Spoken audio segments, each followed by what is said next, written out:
Bueno, pues muchas gracias a todos y todas por estar hoy aquí. Yo me llamo Cristina Martín Navarrete, vengo en representación de la Coordinadora de Organizaciones Feministas de Zaragoza, que, bueno, pues por si alguien no lo conoce, es una coordinadora donde están pues distintos partidos, sindicatos, asociaciones que creen en el feminismo y hacemos acciones. Pues en este caso pues venimos aquí a acompañar a la presentación de un libro.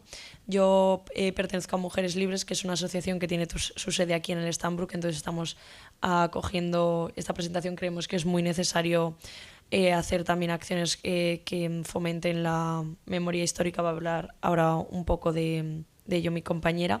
Y nada, pues queríamos daros la bienvenida si alguien no había estado alguna vez pues a este espacio, que creemos también que es muy importante que esté abierto a público distinto, tal vez no haga acciones todos los días aquí. Y luego queríamos recordaros que por el motivo del 14 de abril hay varias entidades que están organizando pues distintos actos, y el día 11 hay un concierto de la Ronda de Voltaña. Y nada, pues que desde aquí pues vendemos entradas, entonces si a alguien le interesa luego puede preguntar, y donde los libros pues le indicamos. Y bueno, pues muchas gracias, bienvenidos y bienvenidas a todas.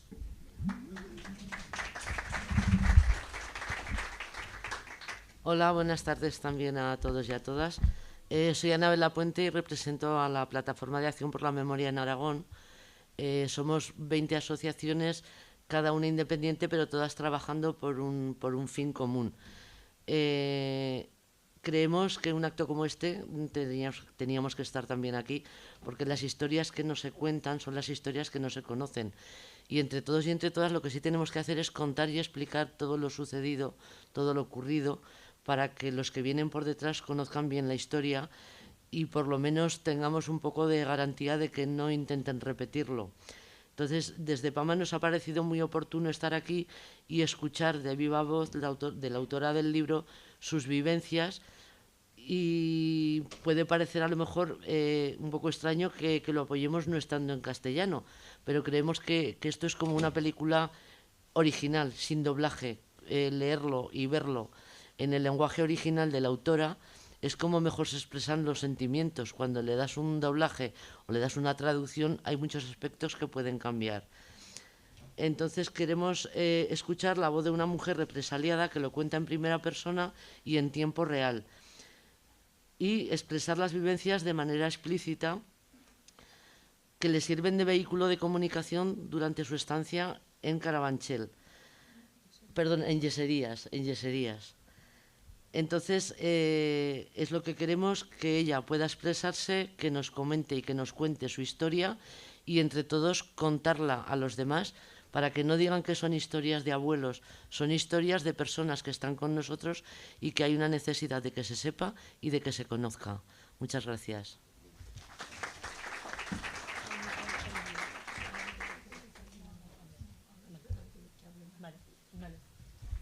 Bueno, pues nosotras ahora nos bajamos y suben otras dos compañeras y ya empezamos la presentación y ya se os explican mejor cómo es la dinámica.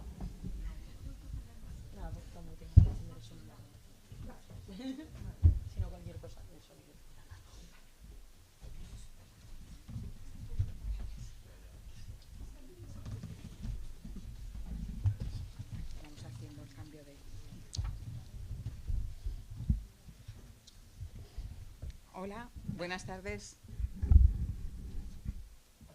Mi nombre es Juana López y lo primero que quería hacer era agradecer a todos los presentes y también a las entidades organizadoras. Nos han precedido Cristina Martín, de Mujeres Libres, y Anabel Fuentes, de la Plataforma de Acción por la Memoria de Aragón.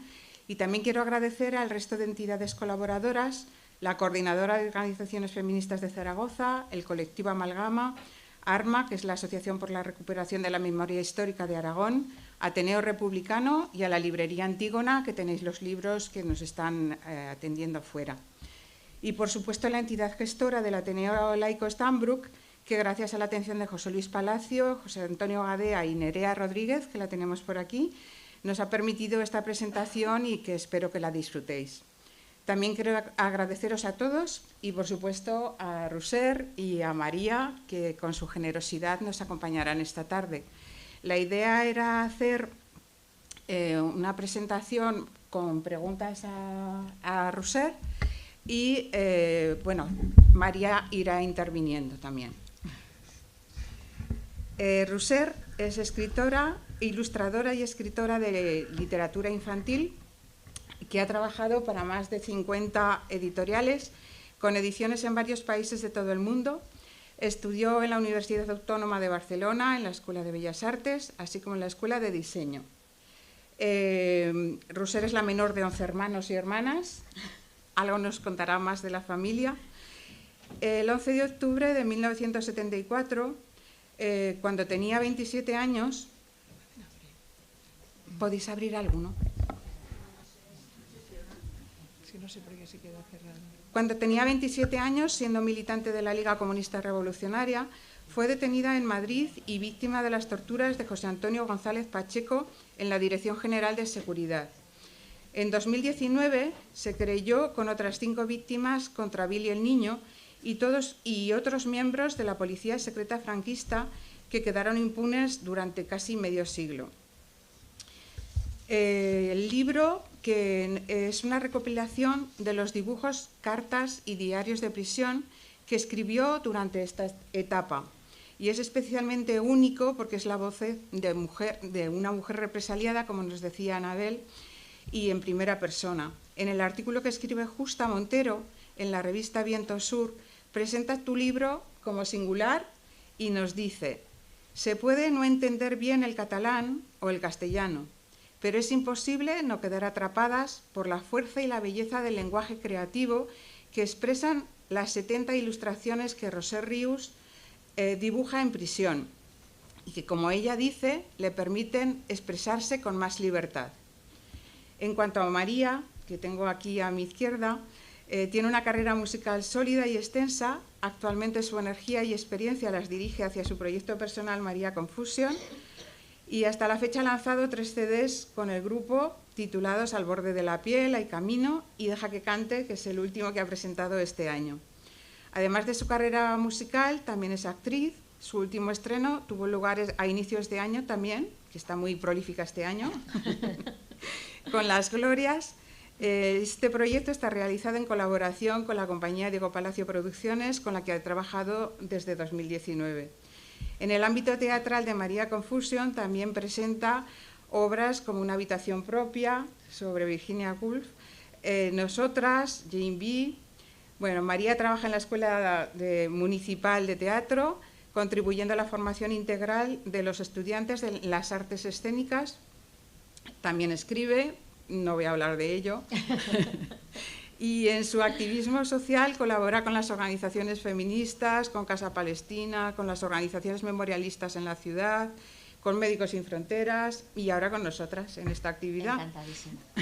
Gracias, María. Benvinguda, Roser. Gracias por presentarnos este precioso libro y gracias, María, por acompañarnos con tu generosidad habitual. A continuación pasaremos a presentar el libro y a conversar con Roser, con la inestimable colaboración de María. Cuando terminemos la conversación, dispondremos de un tiempo para vuestras preguntas. Y la primera pregunta que te quería hacer es ¿de dónde viene este libro? ¿Cuál es el origen y por qué ahora?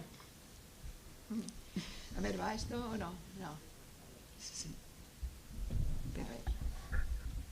Ya, ahora sí. ¿Se oye? Sí. ¿Más? Vale, ahora sí. A ver, ¿repites el origen del libro. ¿Y por qué ahora? Sí, yo creo que, bueno, todas las personas que hemos tenido una represión y hemos estado en la cárcel y pudimos escribir cartas, yo creo que es bastante común que las cartas se conserven. En nuestro caso eran cartas de prisión a prisión, estábamos yo y mi compañero detenidos los mismos tiempos, caímos el mismo día y salimos el mismo día, y estos 14 meses pues nos intercambiamos muchas cartas. Y esto lo habíamos guardado. También había guardado los dibujos que había hecho yo en la cárcel, que eran un poco más de los que hay aquí. Y también, pues esto, textos, libretas con escritos. durante mucho tiempo eran cosas que tenías, bueno, pues a un nivel personal como otras cosas, ¿no? Que no tenían, no les veías una utilidad, por decir de alguna forma, una repercusión, una función, ¿no? Y no fue hasta hace unos años en que empezó a haber realmente un cambio muy fuerte en empezar a luchar contra lo que había sido el olvido obligatorio, por decirlo de alguna manera, que había impuesto el franquismo a toda la sociedad y que en democracia se siguió con ello. O sea, durante muchos años, después durante la transición e incluso pues, más adelante, pues parecía que todo estaba pasado, que todo estaba olvidado y que no había ni víctimas ni victimarios, sino que éramos todos iguales, ¿no? Y que entonces, por lo tanto, ¿para qué remover el pasado? ¿Para qué volver a hablar de algo que figuraba que ya a nadie le importaba? Sí que importaba, ¿no? Y empezaron personas creo que las primeras querellas que se presentaron fueron familiares de enterrados en las cunetas, o sea, de personas fusiladas y ajusticiadas y fusiladas y enterradas fuera de los cementerios. Y a esto empezaron a seguir pues, organizaciones de expresos como la comuna a la que yo pertenezco o la organización de expresos políticos que conozco muy bien también de Barcelona, que también trabaja mucho, y se empezaron pues, a plantear acciones por la memoria. Entonces fue aquí, también como ha contado antes Juana, yo me querellé en el año 19 por torturas contra Antonio González Pacheco y junto con otros compañeros de distintos procedencia de partidos de izquierda y tal. Y fue a partir de un poco de entonces cuando empiezas a darte cuenta de que aquello pues, puede tener una utilidad dentro de esta lucha, ¿no? Esta lucha colectiva, que no es una cosa individual, no es una cosa de uno, pero que lo que uno tiene puede formar parte de este tablero, ¿no? Múltiple en el cual podemos realmente componer una memoria, ¿no? Y hacerlo vivo. En este caso creo que el hecho de que hubieran los dibujos pues le daba una singularidad, ¿no? No es muy común que alguien haya dibujado mucho en la cárcel. Yo yo soy maestra e ilustradora y había trabajado de una cosa y de otra antes de entrar en la cárcel. Y el hecho pues, de tener una forma de expresión, había gente que tocaba la guitarra y cantaba, que también era otra forma de sacarse, otra gente que escribía, ¿no? Cosas que te permitían sacar la emotividad. Emotividad, la rabia, sí. Los recuerdos, muchas cosas. Y esto fue un poco. ¿Y por qué estabas en Madrid? Porque tú naciste en Barcelona y vivías en Barcelona. Nosotros éramos militantes de la Liga Comunista Revolucionaria y estábamos militando en Barcelona. Entonces, en un momento determinado, la dirección de la LCR le pidió a mi compañero de ir a Madrid. Nosotros, ya sabéis que los militantes de izquierda estábamos dispuestos a lo que nos dijeran y se debatiera y si estuvieras de acuerdo, ¿eh? No había, en este partido no había ordeno y mando. No había ordeno y mando, ¿eh? O sea, nunca hemos tenido secretario ni secretaria general, la verdad. Pero bueno, se le pidió y él accedió y yo terminé el curso y después me fui también a Madrid pues porque no me importaba estar fuera de Barcelona y de Cataluña. Pensaba que en todas partes se podía trabajar, como así fue. Y llegué a Madrid, seguí militando, seguí trabajando en una escuela y también en ilustración. Bueno, pues hice más o menos la misma vida, pero en Madrid. Pero ahí ya se da la detención, tanto de Martí como tuya. Y sí. Si pasamos ya, quizá, bueno, a la detención, iré preguntando a los compañeros de la mesa que me vayan poniendo. Poner creo que es la número 1, no la 0, sino la 1. Esta, sí. Bueno, esto que veis aquí son los primeros dibujos que hice en la cárcel. Como veis, yo no soy una dibujante muy trágica, aunque algún dibujo de al final lo es más. Pero expresaba con un lenguaje que podía entender mucha gente, pero igual no las funcionarias, en el caso de que lo hubieran requisado, que la verdad es que no fue así.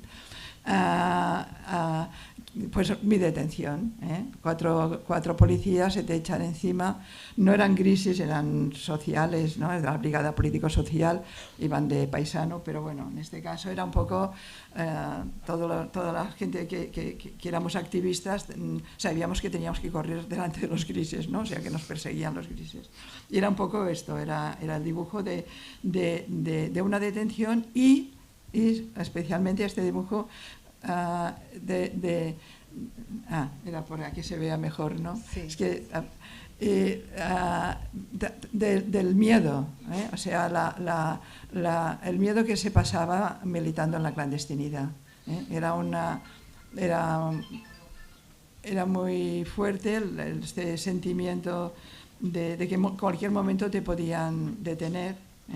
De hecho, o sea, cuando me detuvieron, uno de los pensamientos que tuve es, pues mira, ya está, esto que pensabas que podía pasar ha pasado, ¿no?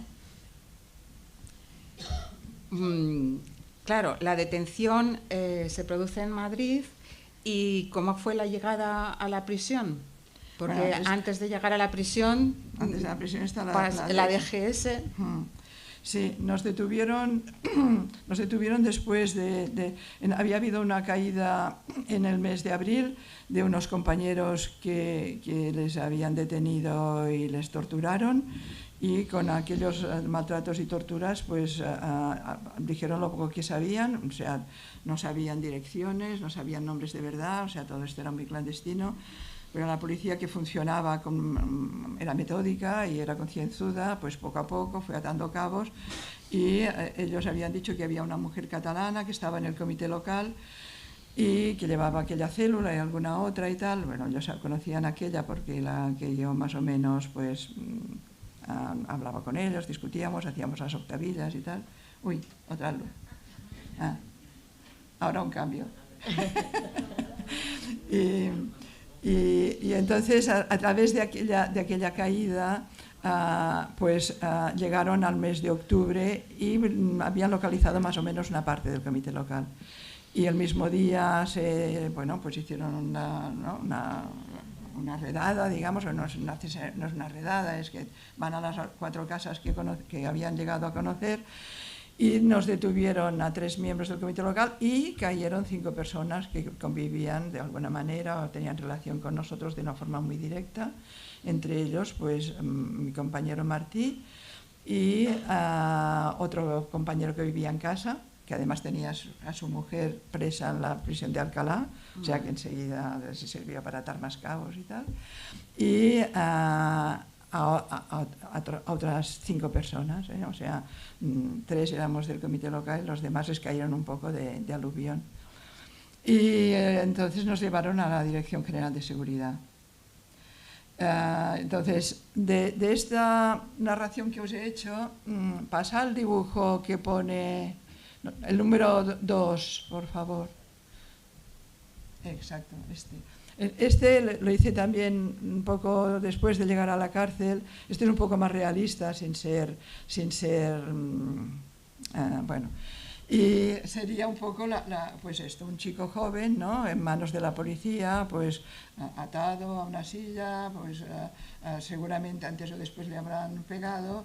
Y bueno, pues que con este tipo de maltrato y torturas, pues habían personas que no aguantaban y decían lo poco que sabían, que en este caso tampoco es que supiera mucho, pero bueno, son cabos que luego ellos sí que les servían para llegar a donde llegaban. Pasa el otro dibujo también que viene a continuación, el que debe ser este, sí. Y ahora ya os voy a hablar de lo que pasaba dentro de comisaría, ¿no? También, o sea, en este caso, este era un tipo de tortura bastante conocido, que se llamaba el pato o el cisne y que consistía en que te ataban las manos debajo de los muslos, te quedabas en cuclillas, en una posición que te podías caer con mucha facilidad, te caías, te daban patadas, te insultaban y ellos mientras tanto estaban allí como de juerga, ¿no? Y encima pues si eras una mujer pues que era más humillante y tal. Yo me negué a que me ataran las manos tal, de todas maneras no lo consiguieron, pero a otra compañera sí. Además las torturas o sea, lo que hacían en la cárcel de Barcelona lo hacían en la de Zaragoza, y lo hacían en la de Madrid, y lo hacían en la de Bilbao. En Bilbao más bestias aún, especialmente con la gente de ETA. Pero en general era un protocolo de torturas que se hacía en todo el Estado español y que ellos lo tenían como cuando tú te sabes una lección y la tienes que llevar a cabo. Y como me negué, pues a mí me hicieron muchas cosas, pero no os lo cuento, bueno, muchas cosas, quiero decir, eso de la rueda, que te pegaban, te ponían una pistola en la sien y disparaban, yo qué sé, es que no sé, era como un reparto de cosas, ¿no? Y entonces en un momento determinado que yo dije que ya podían tantos hombres con una sola chica, uno de ellos dijo, bueno, pues esta ya me la trabajo yo, pues me llevó a otro despacho y empezó lo que sí fue, poner el dibujo siguiente, por favor. Me ató a un radiador y empezó a pegarme en la planta de los pies con una porra metálica, metálica de cuero, pero que tenía el interior de hierro. Y esto pues fue unas horas, por la noche, bastantes horas, y después me dejó de pie contra un mapa de Madrid, una pared, para que no me pudiera... Y esto pues era, aparte de doloroso, pues me fui, dejé los pies, digamos, pues morados, negros, más tarde se me cayeron las uñas, bueno, toda una serie de cosas de estas y tal. Y esto fue, digamos, el paso. A mí me hicieron esto, a otras compañeras o sea, quizá a mí me tocó la parte porque ellos sabían algo de mí, los demás no sabían nada, y como nadie abrió la boca, y esto fue una suerte que nadie habló, pues quizá yo me llevé un poco la peor parte, pero vaya, golpes llevaron a todo el mundo.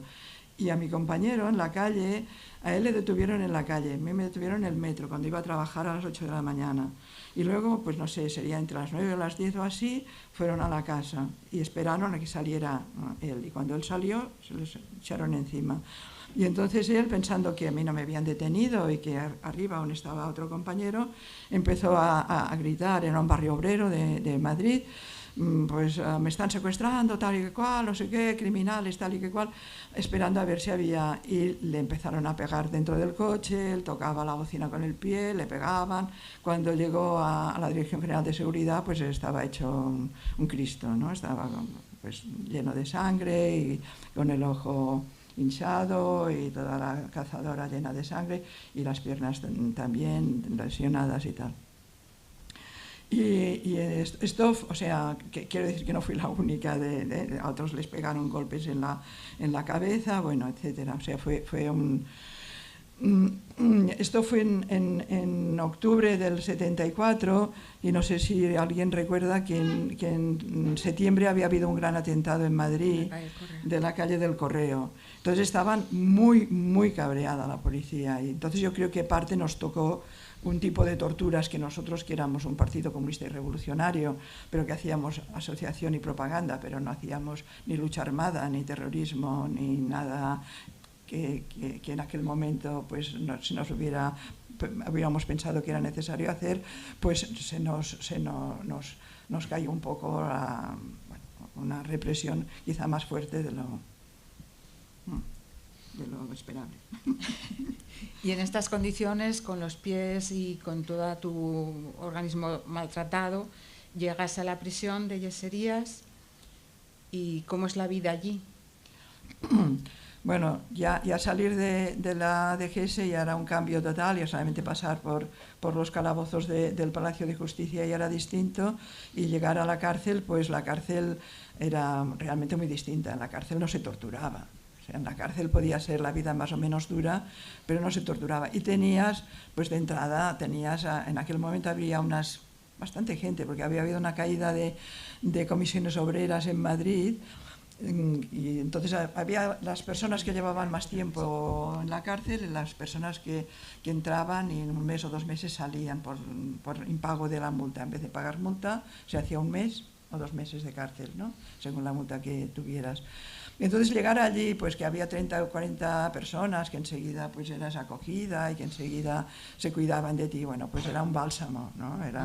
Y era, aunque la cárcel después hay sus problemas como en todas partes, pero la cosa era completamente distinta. Estabas entre compañeras, habías pasado de estar entre las personas más agresivas entre las que habías estado en toda tu vida, porque a mí nadie me había maltratado, ¿no?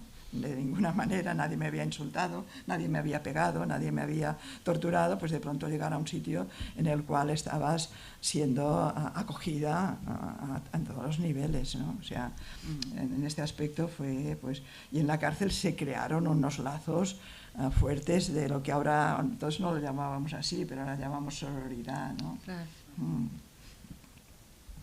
María, el 19 de octubre Rousser puede escribir la primera carta a Martí.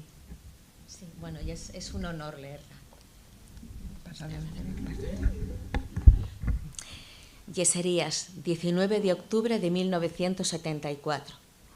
Querido Martí, de entrada y de una vez por todas, no sé escribir en castellano, ya lo sabes, y mentalmente irás traduciendo todo lo que te digo a nuestra hermosa lengua, y sé que verás mi rostro, como cuando hablo de algo que me emociona, me asusta o me da asco. Te quiero mucho, mucho. Me siento a tu lado, como cuando leías en la cama y yo ponía mi cabeza debajo de tu brazo porque la luz me molestaba a los ojos, y me siento fuerte y capaz de todo. Esta es una carta abierta, recuerdos, besos y abrazos para todos. A ver si nos vemos un día de estos y nos tomamos unas copas, enanos. Te mandaré una auca de nuestras aventuras y desventuras. No amoríos, porque el bromuro y el aislamiento no nos dejan, y además estriñe mucho. Vamos a salir todas tripuditas. Ya sabes cuánto te quiero yo y cuánto os quieren todas a todos. Esto parece el lema de los 3 mosqueteros.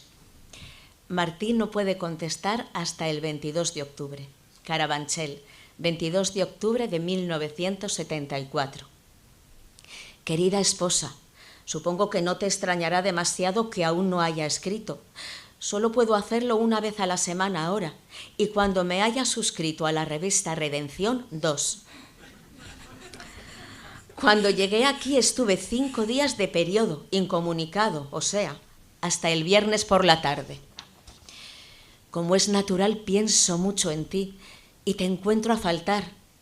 Más que nada pienso en los años pasados que hemos vivido juntos y que son, sin duda, los más intensos y bonitos de mi vida. Me parece que una vez te leí la historia de un campesino vietnamita que solo había estado 6 días con su mujer y que, sin embargo, se consideraba muy feliz y afortunado. A mí me pasa lo mismo, pero puedo contar por años. Bueno, estas cartas son un poco indicativas del resto, pero también te quería preguntar cómo era esta correspondencia, ¿no? Porque cada cuánto la podíais hacer. Nunca había oído una carta leída y también leída. La verdad. Es que está María. Ay, me emociona. A ver, espera. Bueno, sí. esto. A ver, como decía Martí, solamente podíamos escribir, o sea, teníamos 2 cartas a la semana. Entonces decidimos enseguida que una sería para nuestras familias y la otra sería para nosotros. Y esto fue lo que hacíamos. Las cartas tenían que ser obligatoriamente en castellano, eran censuradas, o sea, eran leídas por el director, o cuando, no sé si las leía todas, o si era una cosa aleatoria y tal. Y si no les gustaba lo que decías, pues normalmente te decían que la carta no se enviaba y que escribieras otra, y pues más o menos esto. Y No sé qué más. Es que no sé qué más me has preguntado. No, está bien así. Esto como cartas de visitas solamente tuvimos 2 en un año y pico, ¿no? 14 meses. Una vez llevaron a él a la cárcel de la primera, llevaron a él a Yeserías, y o sea, igual que con las familias, ¿no? Con los cristales, sin poderte dar la mano ni nada, pues nada, no sé, creo que era media hora, una cosa así. Y la otra vez me llevaron a mí a Carabanchel, lo mismo. Las conducciones estas eran bastante, bueno, luego os lo contaré en otra cosa, pero eran bastante aparatosas. Tremendas. María nos va a leer también otra carta en relación con cómo aceptaron las familias la situación, ¿no? Carabanchel, 20 de noviembre de 1974. Vinieron a verme tus padres y Pedro. Me alegré, pero me sentí un poco violento y creo que ellos también, aunque todos lo disimulamos muy bien, especialmente gracias a Pedro, que estaba muy simpático y hablador. En un momento dado me pareció que a tu madre se le escapaba una lágrima, pero no la conozco bastante para saber qué le pasa por dentro. Me hablaron de ti, de cómo estás, de cómo vives. La verdad es que un poco color de rosa.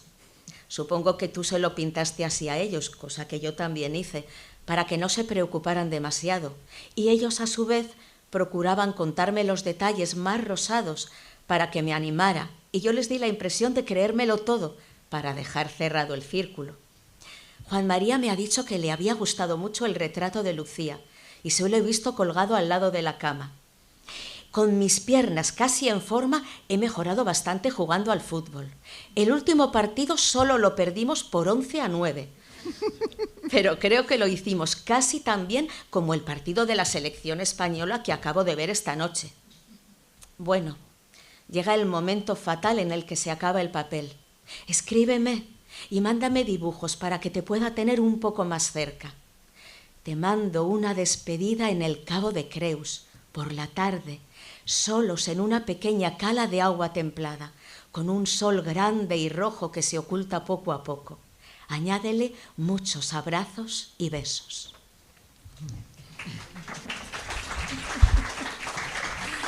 Y al hilo de lo que nos cuenta María, te quería preguntar eso, pues cómo lo vivieron las familias, cómo reaccionaron, cómo fue la relación con ellos.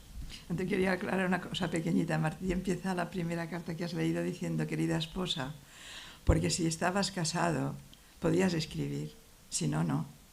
Los amigos no podían escribir, solamente los hermanos, ¿eh? Los sobrinos también alguna cosita, pero vaya, hermanos, padres, marido. Las familias, ¿cómo lo tomaron? Las familias, sí. A ver, en general bien, o sea, la de Martí reaccionó enseguida muy bien, también es verdad que no tienen a nadie más, pero vaya, reaccionaron muy bien. Su madre corrió a venir a Madrid junto con 2 de mis hermanos. Yo, mis hermanos y mis padres, hubo una cierta diferencia entre unos y otros. En mi casa decíamos que éramos los de antes y los de después de la guerra.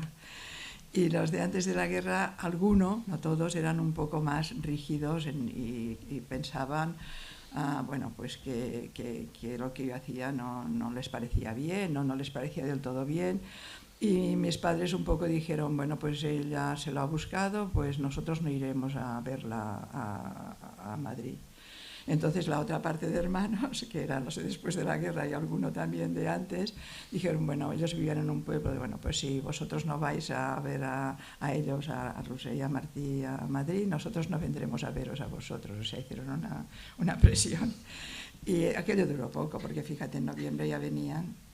O sea, y en general se portaron muy bien, nos ayudaron, lo que les pedíamos, pues, de ropa, o especialmente cuando venían que nos trajeran fruta y ensalada, todo el papel, los rotuladores, todo esto, pues nos lo trajeron, libros, revistas, o sea, se portaron muy bien. Y ellos, como dice la carta esta de Martí, intentabas, es verdad, a pintar que la cosa era lo mejor posible, no les ibas a contar allí el drama, ¿no? Precisamente la vida en las prisiones tenía que ser también dura, porque no elegías con quién vivías, con quién estabas, el espacio, las comidas, cómo era la organización, cómo hacíais para no decaer en el crecimiento personal, no perder la vida allí dentro. Sí, en esta cárcel, en la cárcel de Alcalá, por ejemplo, donde estaba la Monse, la compañera del que vivía con nosotros, ella siempre dice, la primera vez, porque también era de una familia numerosa, la primera vez que he tenido una habitación propia. Allí ni eso. Pero bueno, yo lo agradezco. Yo no sé, lo de celda, prefiero, creo, allí compartíamos habitaciones. Habitaciones, cuando llegabas en habitaciones muy grandes, como de 14, 15 o más gente y tal, y luego pues si estabas más tiempo ibas ocupando espacios y acababas, pues yo estuve casi todo el tiempo, a partir de los 3 meses o así, en una habitación que compartíamos con cuatro personas, con 4 mujeres más.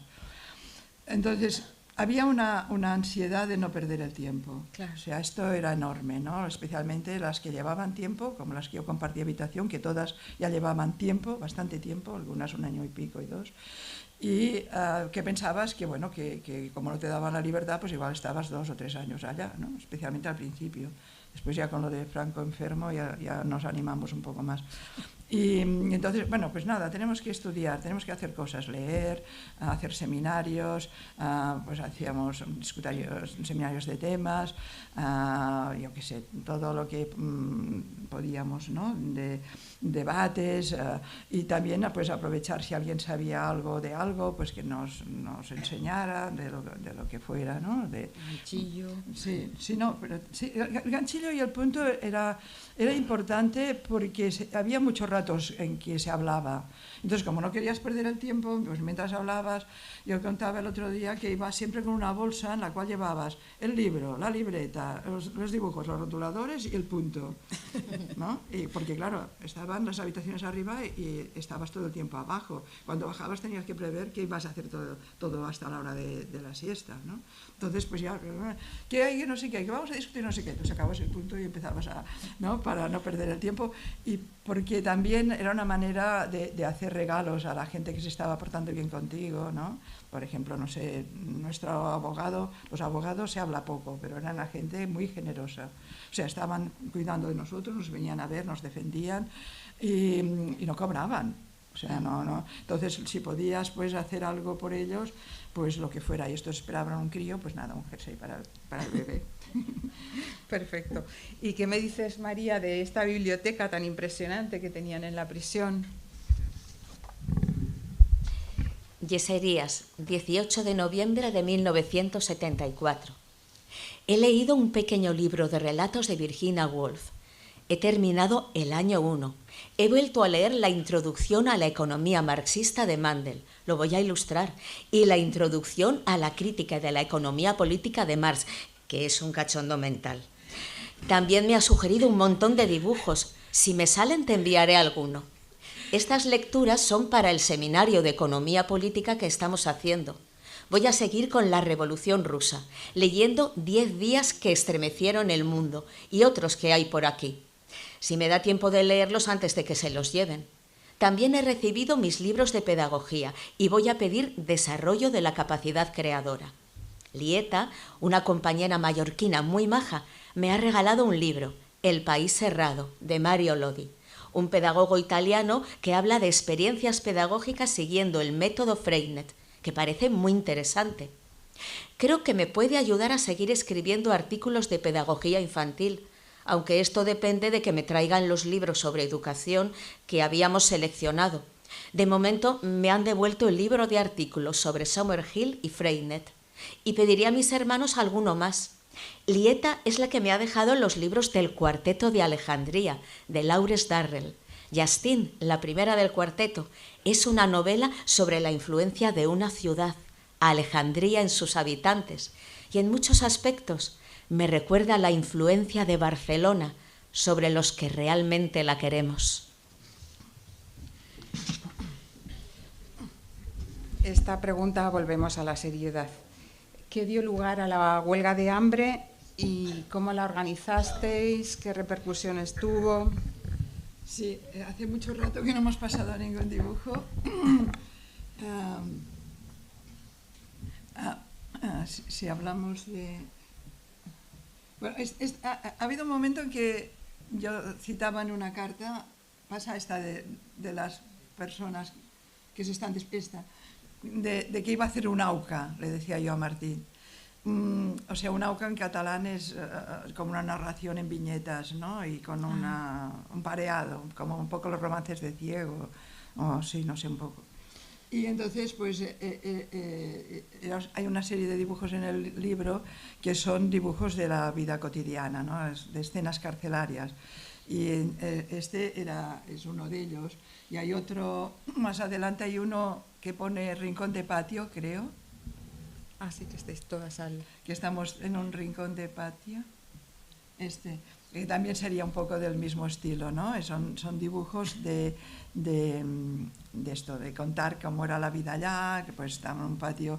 Este era el patio en el cual no nos veía la Guardia Civil, que en otros patios sí que nos podían controlar, y aquí pues nos metíamos en un rincón a tomar el poquito de sol que había y tal. Bueno, en el libro se ve, incluso cuando se lee, creo que hay un momento en que parece que no pase nada. O sea, hay unos meses en que tampoco hay tantas caídas, hay algún momento incluso en que parece que somos 20 o menos y tal, hasta que llega un momento en verano que se empiezan a pedir penas de muerte por parte de los militares y de la justicia franquista. Y esto, claro, enseguida los primeros que pidieron fueron para 3 militantes de ETA. Y entonces pues empezó a discutir en las cárceles pues que se iba a intentar que se luchara fuera y dentro, ¿no? Y los de dentro, la única casi manera que teníamos de protestar era hacer huelga de hambre. Y entonces creo que fue más o menos en agosto, sí, algo de agosto, no sé qué día de agosto, en el libro sí que lo pone, pero no me acuerdo, que empezamos, nos pusimos en huelga de hambre.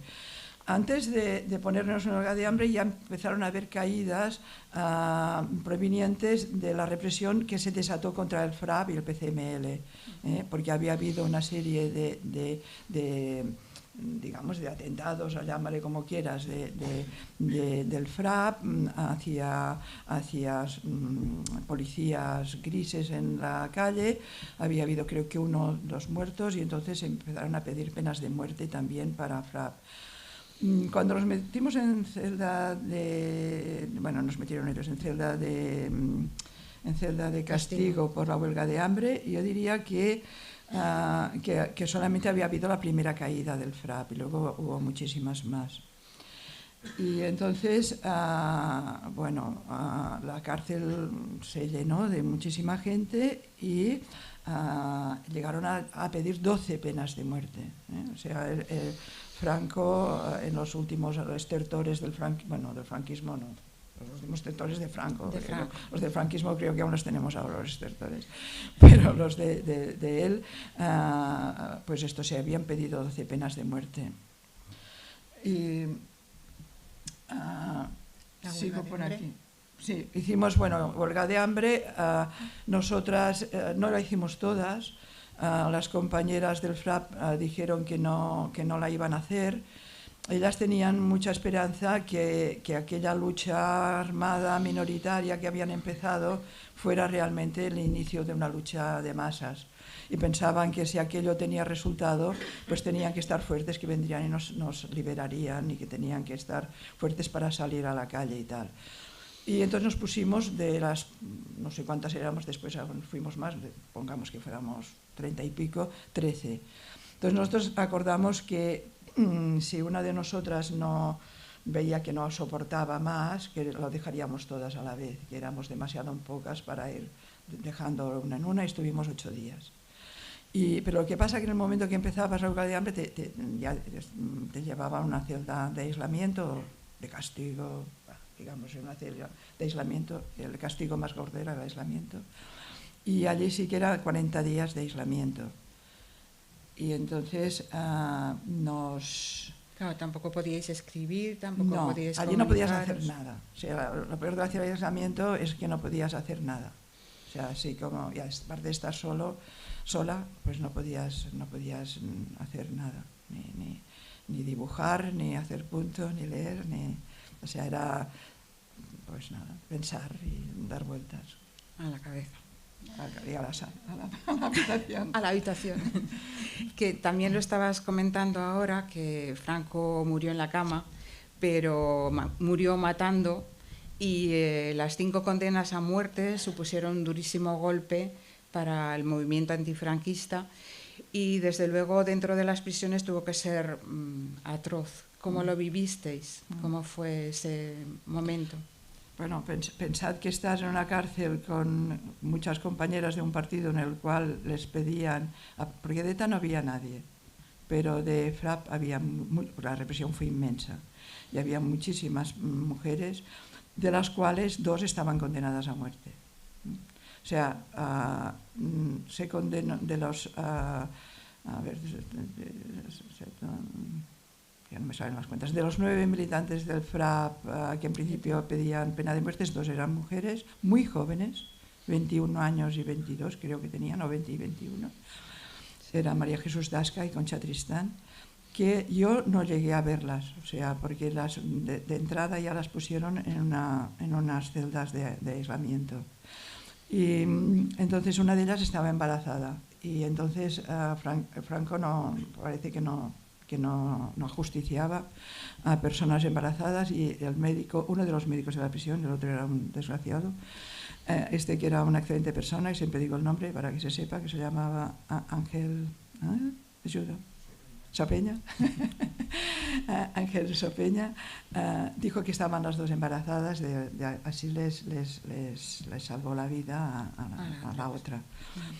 Además, había, bueno, aparte de que eran las compañeras de todos ellos, pero había 2 que eran las compañeras de vida, o sea, una estaba casada, la otra no, pero estaban de 2 de los compañeros, de los 3 del FRAP que mataron, que asesinaron, de Sánchez Bravo y de Humberto Baena. Y estaban allá, estaban con nosotras, pues imaginad lo que era aquello. Entonces hay dos dibujos que expresan un poco aquello, que es el dibujo que hay una pantera en primer término, ¿cómo se...? El que está en la portada. El que está en la cubierta del libro. Sí.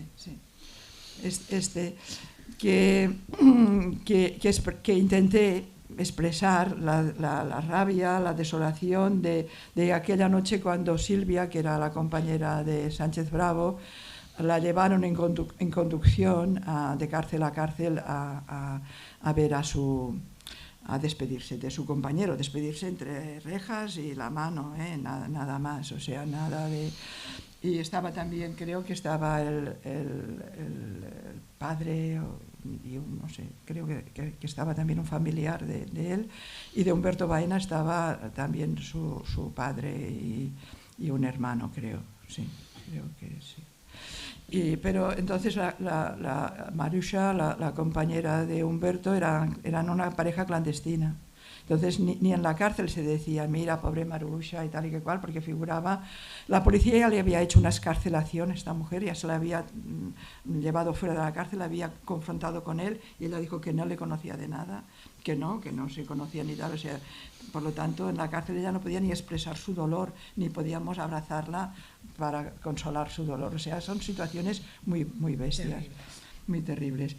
Y ya digo, esto fue uno de estos dibujos que hice en este momento, y el otro que hice la misma noche, que es el siguiente, es este. Aquella misma noche, pues allí nadie dormía, estábamos todas bueno, esperando a ver si al final había resultado, ¿no? Las gestiones que se estaban haciendo a nivel internacional, y si el Papa llamaba a Franco, y si al final había un indulto como había pasado en el año 1970 con los juicios de Burgos. Bueno, había siempre la esperanza, ya lo dicen, ¿no? Que es la última que se pierde, ¿no? Y entonces en aquella noche yo hice este dibujo que un poco vendría a ser lo que no podías decir gritando, pues lo hacías dibujando, ¿eh? O sea, entonces expresaba un poco lo que es la rabia, el grito, y también un poco, porque aquí hay imágenes, fui al lavabo y se había caído un espejo, teníamos espejos, se había caído un espejo y se había roto. Entonces aquí hay la idea de los trozos de tal, de expresar aquello como un mundo, ¿no? Y entonces aquí pues hay cosas que son de la represión, pero también hay cosas de la lucha. Hay gritos, hay una pancarta, se ven unas hojas en el suelo, hay en algún lugar hay como una botella de cóctel Molotov, pues está siendo lanzada, hay un coche que arde. O sea, también había una parte de lo que era la lucha, ¿no? Nuestra lucha, vaya, de distintos tipos de lucha, porque no todos eran iguales, pero hay un grito de acracia, pues que yo no era ácrata, pero bueno, era un poco no lo que solamente yo conocía, sino lo que era un poco la lucha. Y por la madrugada Silvia volvió de la cárcel y a las 8 y pico, creo que eran entre las 8 y las 9, que les ajusticiaron, ¿no? Les asesinaron. Y entonces aquello, bueno, fue muy duro. Y entonces... bueno, lo único que había una cierta esperanza en que Franco ya había tenido una hospitalización y había una cierta esperanza de que la cosa fuera y que muriera Franco y hubiera al menos algún tipo de medida de gracia, de indulto. Para vosotros la verdad que tuvo que ser tremendo, bueno, fue tremendo, y hay una carta que le escribes a Martí, en la que, bueno, ahora María nos lo va a contar. Yeserías, 18 de noviembre de 1975. Estimat Martí, ¿cómo te quiero? No sé por qué empiezo esta carta así, pero tengo ganas de decírtelo y también te lo cantaría. Te transcribiré un poema de José Hierro, que me ha conmovido mientras se lo leía a Vicky. Me daba risa verme llorar a moco tendido. Después Vicky y yo, de cachondeo, nos hemos puesto a cantar. No nos conmoverán, no nos conmoverán. La poesía ahora, aquí, es mi flaco. Sea leída, vista, oída, resucita en mí el cuc sensible que duerme en algún rincón agazapadito. Este activa los hilos que bombean las lágrimas, que me rompen la voz, y ya estamos, tan dura que soy para otras cosas. Ahí va la poesía, aunque no creo que necesites una canción de cuna. La ternura que expresa es como la que yo siento por ti. Canción de cuna para dormir a un preso. La gaviota sobre el pinar, el mar resuena, se acerca el sueño, dormirás, soñarás aunque no lo quieras. La gaviota sobre el pinar goteado todo de estrellas. Duerme, ya tienes en tus manos el azul de la noche inmensa. No hay más que sombra, arriba luna, Peter Pan por las alamedas. Sobre ciervos de lomo verde la niña ciega. Ya tú eres hombre, ya te duermes, mi amigo, ea. Duerme, mi amigo, vuela un cuervo sobre la luna y la degüella. La mar está cerca de ti, muerde tus piernas. No es verdad que tú seas hombre, eres un niño que no sueña. No es verdad que tú hayas sufrido, son cuentos tristes que se cuentan. Duerme, la sombra toda es tuya, mi amigo, ea. Eres un niño que está serio, perdió la risa y no la encuentra. ¿Será que habrá caído al mar, la habrá comido una ballena? Duerme, mi amigo, que te acunen campanillas y panderetas, flautas de caña de son vago, amanecidas en la niebla. No es verdad que te pese el alma es aire y humo y seda. La noche es vasta, tiene espacios para volar por donde quieras, para llegar al alba y ver las aguas frías que despiertan las rocas grises, como el casco que tú llevabas a la guerra. La noche es amplia, duerme, amigo, mi amigo, ea. La noche es bella, está desnuda, no tiene límites ni reglas. No es verdad que tú hayas sufrido, son cuentos tristes que se cuentan. Tú eras un niño que está triste, eres un niño que no sueña, y la gaviota está esperando para venir cuando te duermas. Duerme, ya tienes en tus manos el azul de la noche inmensa. Duerme, mi amigo, ya se duerme, mi amigo, ea. Has dicho de quién era el poema. Has dicho de quién era. Sí, lo dice la carta. Sí, bueno, es un poema de José Hierro. Bueno. Hay un dibujo en el libro que es el dibujo que me salió de... Este sí que es bastante una ilustración, que antes hablaba, ¿no? Sí, porque era la ilustración del poema. Lo que pasa es que el que está allí es el Martí. Muy generoso, que me ha dejado que publique un dibujo en el que está en pelotas. Pero bueno. ¿Y nos querías contar alguno más de tus dibujos o alguna cosa más? Bueno, hay uno que hemos pasado rápido, este del pájaro de colores. Este, sí, sí. Este era o sea, estos últimos que hemos visto antes, evidentemente estos no iban de cárcel a cárcel, ¿eh? Estos no probabas de ver si te los dejaban pasar, y además no querías ni que los vieran. Uno como este sí, por ejemplo, pues o los de las escenas carcelarias y algunos otros, ¿no? Le mandaba a Martí. Martí a veces decía que no los colgaba en la pared porque decían demasiadas cosas y que los dibujos hablaban como una carta, ¿no? Y por ejemplo, en este caso, pues era, no sé, es fácil ver, ¿no? Un deseo de libertad, ¿no? De salir, de volar, y entonces y de la añoranza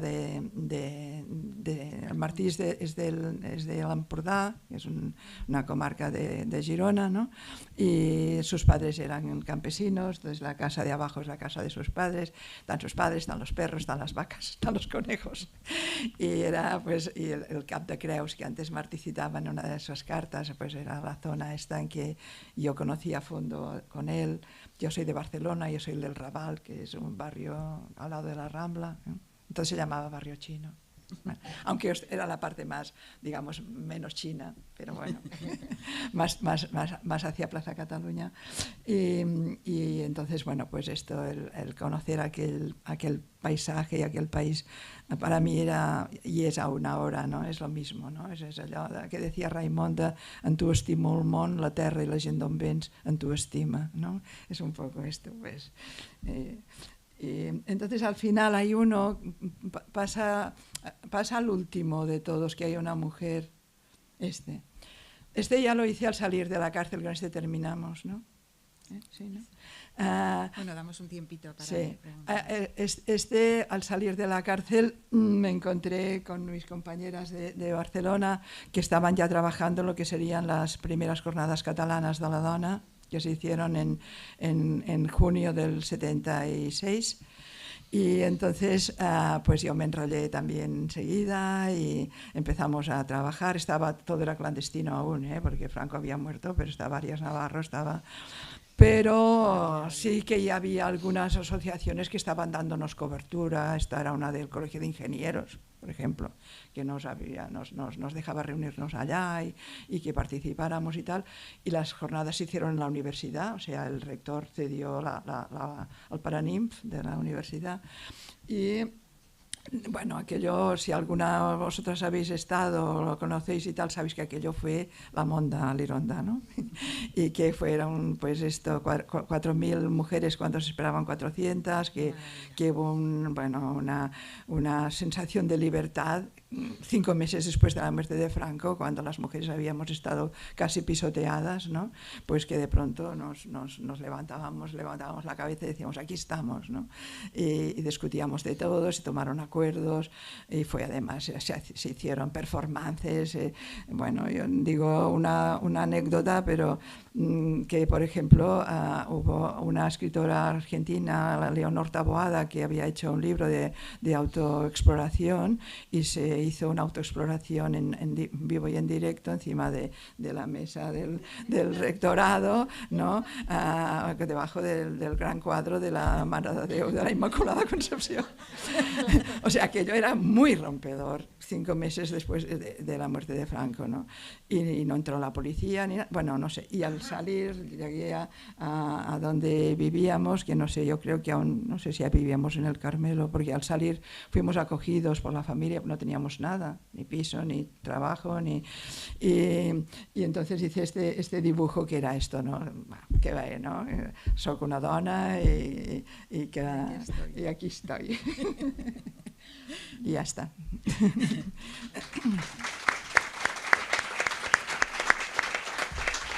Bueno, yo creo que ahora sí que os podemos pasar el micro y que hagáis las preguntas que queráis. Quería decir una cosa, si no Martí me mata. No creo. Bueno, no, cuando hablamos así de todo esto, y antes lo he dicho, ¿no? ¿Para qué sirve este libro? ¿Por qué ha salido ahora y no antes? Pero sí que es muy importante decir esto, ¿no? Que estamos luchando para que realmente la impunidad que el franquismo y el posfranquismo dio a militares, policías, jueces y a todo Dios que colaboró con la represión y en la dictadura franquista, pues realmente no se resquebraje esta impunidad.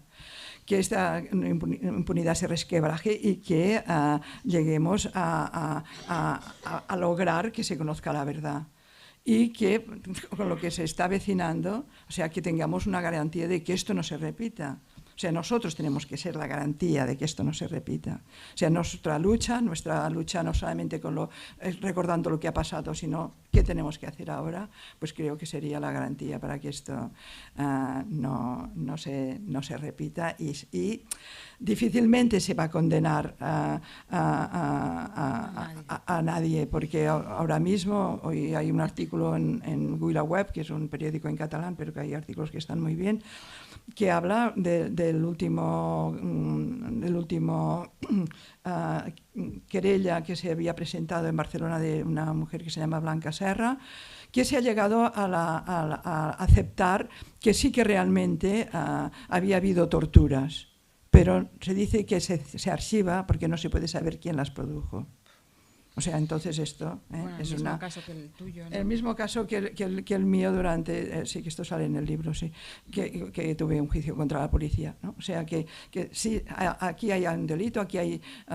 bueno, un delito, quiero decir, unas lesiones, ¿no? Pero ¿quién las ha hecho? Pues no se sabe. Blanca Serra estaba en la Vía Laietana de Barcelona, yo estaba en la DGS, estábamos rodeados de policías, ¿no? O sea, bueno, no sé, esto, un poco, esto.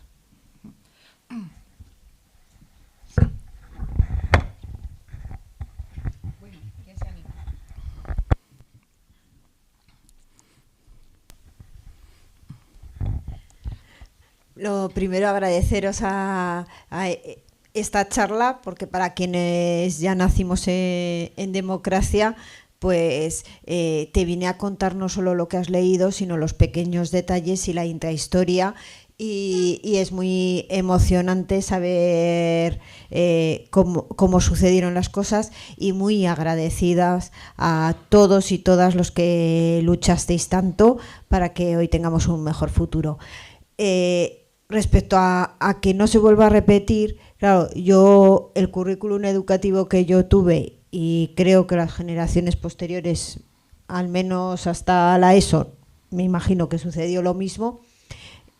Nunca estudiamos, o sea, no llegamos ni a la guerra civil. Cuando llegaba la Revolución Rusa, ahí se paraba y ningún profesor o profesora de historia quería hablar de ese tema, y entonces volvíamos otra vez a los romanos. Entonces, claro, quienes hemos sabido ha sido por propio interés o porque en nuestra casa hubo libros que nos permitieron ese acceso. Y claro, ahora viene lo que lo que viene. Y luego quería consultarte si al final hiciste las ilustraciones de Marx. No. No, la verdad es que no. Bueno, pues plantéatelo como reto para hacerlo viral, que ya que ahora les cuesta a las generaciones más jóvenes leer, para que sea viral.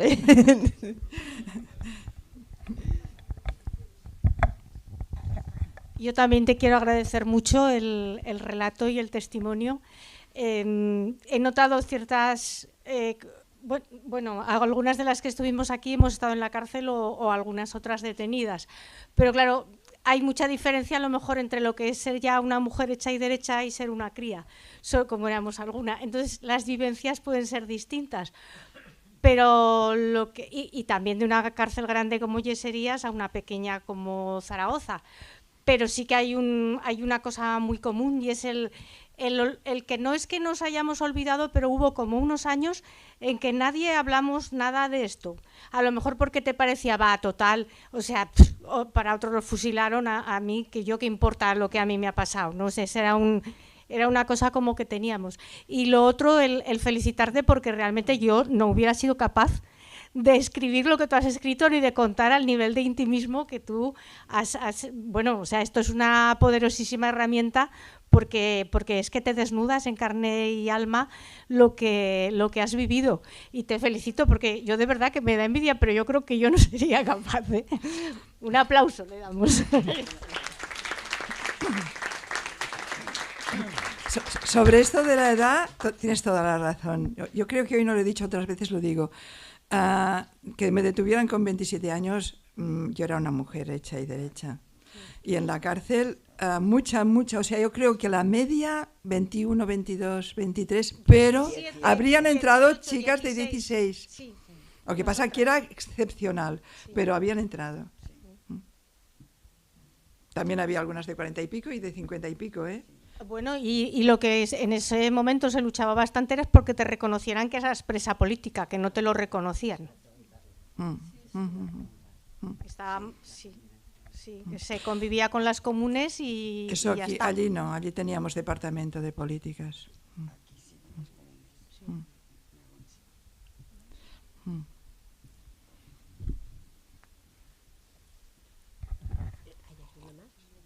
Oye, cuando has nombrado lo de la biblioteca, ¿todos esos libros teníais en la prisión?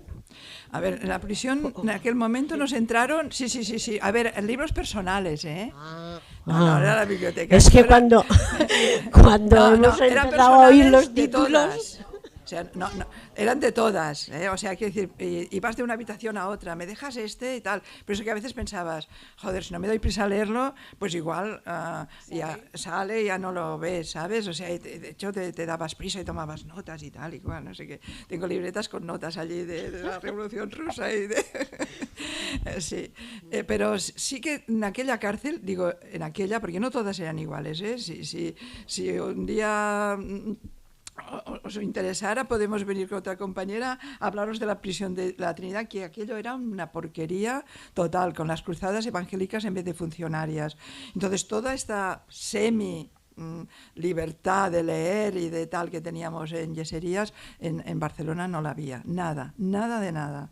O sea, además había morales, no les dejaban ir ni en pantalones, ni dormir con pijama, cosas ya de una bueno, y una represión moral, política, facha, y allí las funcionarias había alguna, evidentemente, más facha que otras, pero había otras que eran funcionarias, que habían estudiado, habían terminado sus estudios, se habían hecho unas oposiciones, se habían dado una plaza. Y algunas incluso intentaban pues ser lo mejor posibles, ¿eh? O sea, no todas estaban allí en plan tal. Ahora te lo paso, que quiero hacer una pregunta, ya que tengo el micro, que me gustaría saber cuando saliste de la cárcel, qué fue lo primero que quisiste hacer o qué recuerdas de ese día. No supongo que sería un día Bueno, era por la noche, el libro empiezo en realidad por el final. Y no, lo primero que hice fue ir a la otra cárcel, porque éramos del mismo sumario, normalmente la gente salía en el mismo sumario el mismo día en libertad. Y sí, salió Martí 4 o 5 horas más tarde, salió a plena noche ya, pero sí. Y después al llegar a Barcelona, aparte de la alegría de volver a ver la familia, de volver a comer también, la comida de la familia, que esto también era importante, volver a Palau y al pueblo del Martí y esto. Y después pues volver a ponerme en marcha, o sea, te digo que enseguida, especialmente con lo de las jornadas de la dona, que por cierto, en junio hacemos 50 aniversario, estáis todas invitadas, en Barcelona, en la Fabra y Coats, que era una antigua fábrica, que ahora es un recinto, que hay muchas cosas y tal, todo el recinto para lo que se tenga que hacer. Y no sé, yo me sentí, no sé, bien enseguida. También yo había, o sea, yo había dado clases sin ser maestra, o sea, daba clases de plástica de muy joven a los niños muy pequeños en una escuela infantil, de ayudante y después de plástica. Y entonces a la cárcel pensé que tenía que hacer magisterio porque me gustaba la pedagogía y aunque dibujar me gustaba mucho, pensaba, no me veía sola en casa dibujando y tal. Y yo no tenía título de maestra. Y entonces hice el examen de mayores de 25 años, porque no, para Bellas Artes no te pedían todo el bachiller y no lo tenía. Y entonces me puse a estudiar magisterio con un grupo de gente que estábamos en situaciones muy parecidas. Había mucha gente que habíamos trabajado en la enseñanza sin título. Y entonces pues me puse a estudiar y bueno, pues me encontré enseguida con gente muy maja y seguimos militando en la LCR y ETA Sexta y nada, fueron unos años con muchos problemas porque sabéis lo que fue lo trágica que fue la transición, o sea, era una combinación de entusiasmos por unas cosas y golpes brutales por otra, ¿no? Y pues esto fue un poco. Quería agradecer tu presencia aquí y quería decirte algo muy duro para hacer una reflexión y compartirla. Por ejemplo, con Franco se vivía mejor, o esto con Franco no pasaba, o incluso la palabra feminazi. Yo escucho eso, se me pone la piel de gallina y pienso que no hemos avanzado.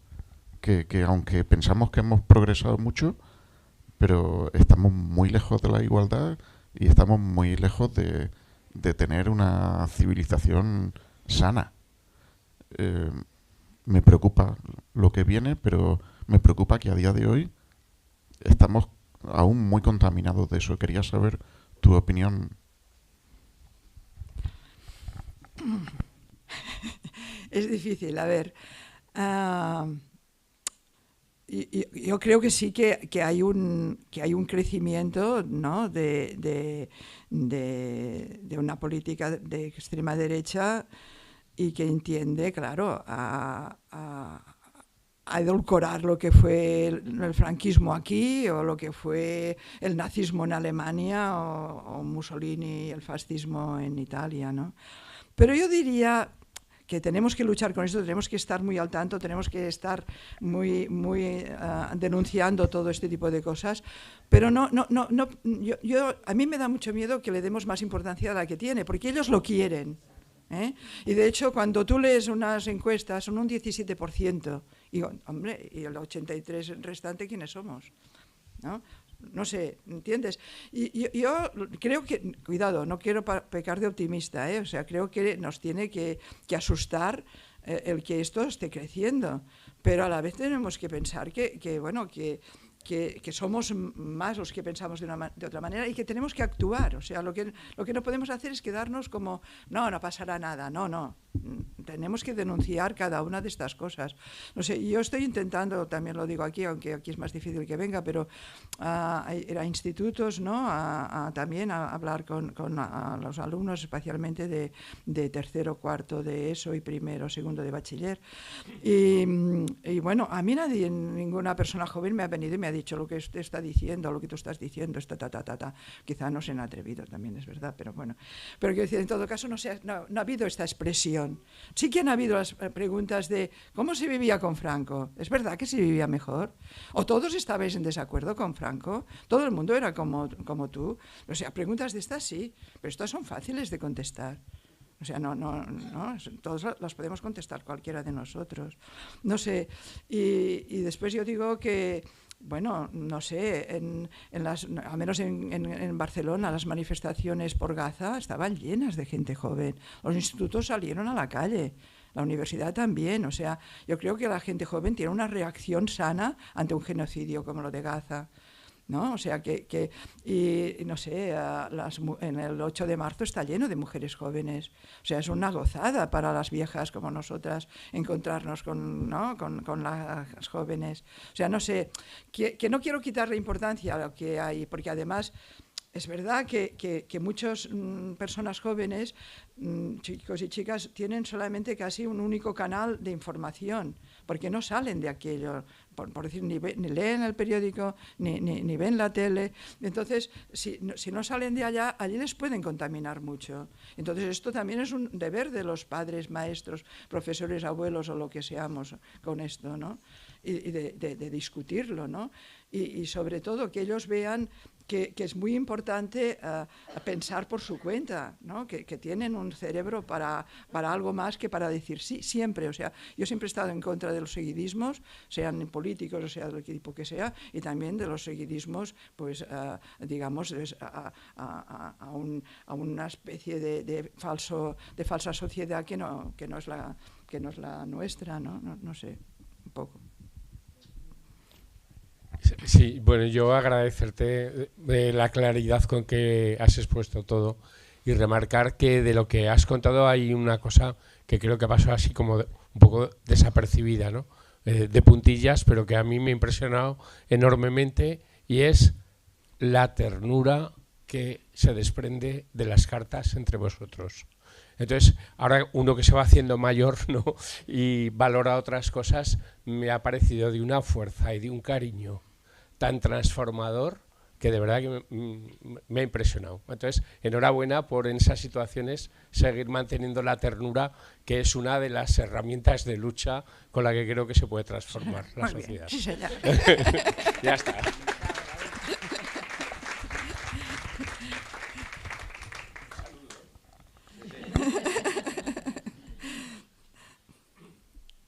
¿Alguien más? ¿Sí? A mí me gustaría que Martín dijera algo también. Espera, que hay palabras. No, nada, yo lo único que quería es agradecerte, ¿no? Que hayas explicado todo esto y hayas hecho esta rememoración de lo que era la represión durante la dictadura o en las postrimerías de la dictadura. Yo soy de una generación inmediatamente posterior, pero igualmente revolucionaria. Y entonces, ¿no? Y bueno, lo que a mí me gustaría es que la gente, claro, habla de lo que no conoce, ¿no? Y siempre tiene esa rememoración en este momento de la ultraderecha, del fascismo, ¿no? Y se pierde las cosas que tú has comentado de que son tan dolorosas, la represión, la falta de libertades, porque el personal se piensa que esto es una cuestión que está allá y que ahí va a estar y que en todo caso, pero es que esto no es así. Entonces yo creo que lo importante es que pensemos que o se sigue conquistando cosas hacia adelante o si no retrocederemos. Las agresiones que está habiendo contra Sara Santolaya, contra todas estas mujeres, ¿no? Que se atreven a confrontar contra las fake news, las falsas noticias que vemos todos los días en la televisión, eso son los prolegómenos del fascismo, ¿no? La gente que se atreve a dar palizas en la calle a homosexuales, pues en mi época era deporte que se fuesen a dar palizas a los homosexuales también, yo me acuerdo de eso, ¿no?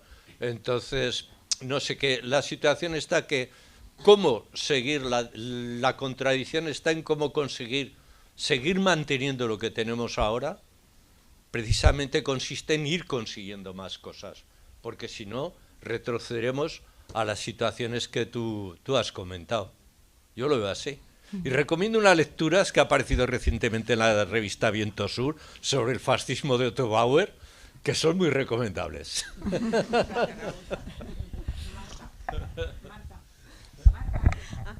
No, perdona, que no había visto antes. Nada, simplemente que como aquí hemos contado intimidades, o sea, habéis sido tan generosos de compartir vuestras cartas con el público, pues también me gustaría escuchar a Martí, por lo menos para darle las gracias y que por su generosidad y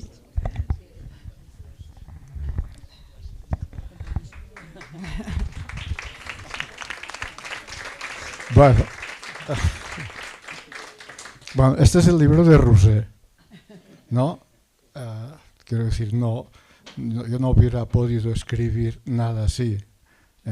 Yo lo único que he hecho es dar permiso para que reproduzcan parte de mis cartas, no todas, porque a pesar de escribir en castellano y de pasar la censura, si uno ve todas las cartas, se desnuda, ¿no?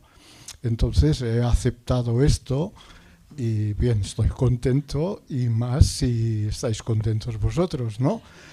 Pero, bueno, que en todas las circunstancias hay que procurar mantener la humanidad, ¿no?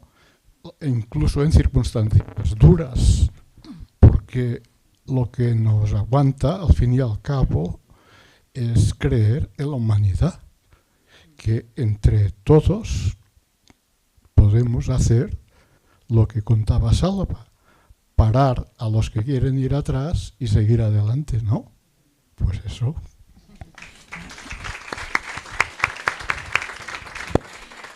Antes de acabar, quería daros las gracias a Juana y a María, tanto por la manera en que has preparado el acto, y la verdad es que, ya lo he dicho antes, pero es muy emocionante oír también leídas.